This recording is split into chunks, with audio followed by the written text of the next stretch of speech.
and the first thing they do is they roll out a cooler, crack open beers, and start smoking. I'm like, okay, it's going to be that presentation. You're going to find yourself in some different situations. Okay, here's your control, and here's your control back as teachers, as trainers.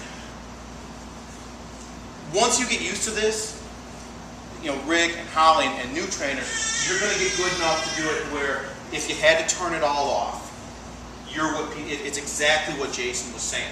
You're the face. The PowerPoint deck is not the face of PCA, and even Jim's words, as great as they are, and as important as they are, they're not what's in front of the people you are. So at the end of the day, the primary thing, so you'll get hecklers. The primary thing is that have fun with this. When I heard you guys talk about being new trainers and the passion that you have for coaching, the love for what you do, and what you said, I don't know if you even meant this, you had the new marketing campaign, just I am PCA. And that was kind of it, right? So if the computers are off and none of what I tell you works, you'll be fine. All right? So that's job one. Make sure. So it's just like math teaching. Some of the things I'm going to tell you, though, could help you out if you want to get to the point where you're doing the presentation. I want to start with what do you bring there, okay? And the thing I thought about as I was putting this together is it's really easy to talk about what you bring there, and it's kind of a boring thing to talk about when you're local, okay? When you decide, if you decide you want to do some out-of-area workshops, you decide you want to go down to Florida or up to Toronto or whatever it is and do some workshops, right? Well, now you're going to be shackled to their stuff, right? Their crappy audio, their projector that only projects in green, right? And have to deal with all this stuff. So I'm going to start with the local ones. I would say this, double everything. So call Bolingbrook Soccer and say, do you have a projector in the library there? Of course they do, because it's Bolingbrook Soccer, right? And they have and then you know what? Bring your own projector. If you have the resources to purchase, they got cheaper to get your own projector. Get your own projector, right? I always bring like the killer monster. I'm a musician as well, so I have this for all my amplifiers and crap.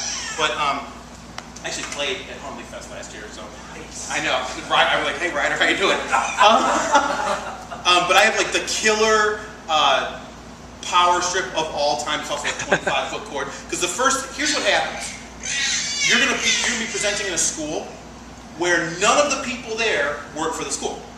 So you're going to be with the youth sports organization and say, hey, can we use your gym? Oh, whatever, right?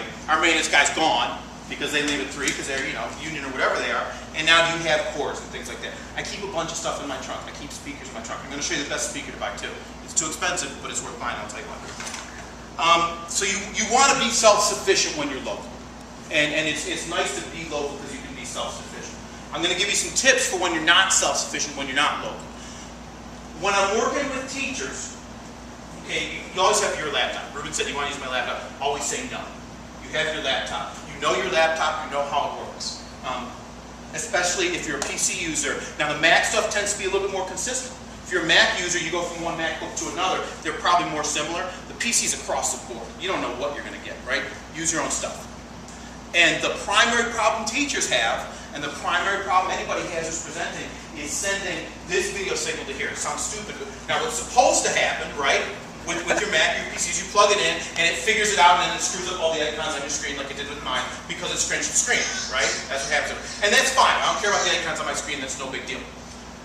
What will happen about half the time, though, is you'll get something, let's see if I can do it, where you're getting a picture here, but you're not getting a picture there, you're getting a picture one. So now you got to know your computer a little bit to find that secret function key, and there's a little secret function key, and it's different. See, this is what I love about Mac and hate about Windows, even though I have a Windows computer, right? It's always going to be the same on Mac. Windows, it could be this thing, it could be this F, you hold down the function key, find it on your computer, call somebody, call me, call the people who made your computer and find out what bizarre function key controls mirroring the video, so that whatever you see on your screen comes up here. And there's probably a setting too, like right now, I can't see what's on my screen. I don't generally present that way. I generally present where I can see my screen, and what I'm seeing is behind me. So it's just a little easier because, unlike Scally, I forget stuff. And so I'll be going through stuff. Scally can do this stuff in his sleep. But I want to see my screens. I want it to where, see if I can get it back now. Yeah, pretty close. I want it to where I can kind of see what's going on here. That's the hardest thing you're going to learn. So that's the only technical thing I'm going to say. Figure out how to change the video setting on your computer. It sounds stupid, it sounds basic, it's fine if this is all beneath you. God love you. I'm telling you, it's the thing teachers have the hardest time with. It's the thing that will trip you up because you go down to Boca Raton, Florida, and they've got this awesome projector that's as big as like a VW, and it just doesn't, all of a sudden my computer doesn't come up on it. And that's a tough one, okay? I would suggest this about audio. I would always provide your own audio, and I'm going to show you how I do it. And you can take what I do and say that's worthwhile. You can take what I do and say the heck with it, I don't care. Okay, it's whatever works for you. I spent like I don't know, it's like $100, $120, whatever. Which okay, it's a workshop. It's one workshop, you know. So I do like my little stuff by workshops. Right? Well, this cost me one workshop. So I bought this speaker. Right? It's called a jam box that will actually work with no wires at all. It'll work with Bluetooth. So I could just start playing music on my phone and it would play through here, right? Which is pretty awesome. Now, let me give you a little bit of advice about Bluetooth, all right? I know, me too. The thing about Bluetooth is it stinks. That's the problem with Bluetooth. It doesn't always work, whether it's from your phone or your computer. So I'm going to tell you this, don't trust it, right? Get this, and then I'm going to tell you that like the couple most important cords to buy in life. I brought one of them, I didn't bring the other one. This is just computer out to the same thing in. This is what will get you through if somebody has a bigger projectors, a lot of them have speakers in it.